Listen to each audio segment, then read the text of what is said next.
you brought up a word that is existent throughout, and that's ego. Mhm. So ego self, reality is, it doesn't, in my humble opinion, doesn't matter how transcended you are. It doesn't matter how awakened you are. Ego self is in existence. Yeah. Now the awareness of ego self in itself is ego. Right. So we're going to get a little paradoxical here, but this word is uber important, because ego self is existent, and this ego self can help you and it can hurt you.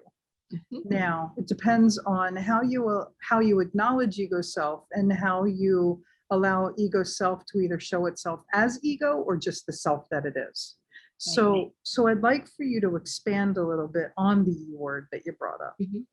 Yes, ego is a way for us to define, a way to compare, to contrast, but it's how it's used. So it gives you your name. It tells you your phone number. It tells you where you live, and it gives you some identifying marks. Now, where we get into trouble is when it turns to egotism. And anytime egotism is present is when you are edifying yourself by putting somebody else at a lower status. And it kind of ties a little bit into judgment. So you can say, I have on a blue sweater, I have on a white shirt.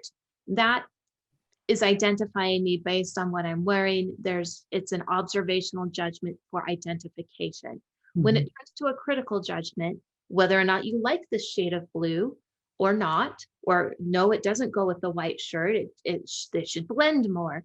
When it gets into a critical judgment, that's where egotism comes in, because you are trying to make yourself feel better at the expense of somebody else.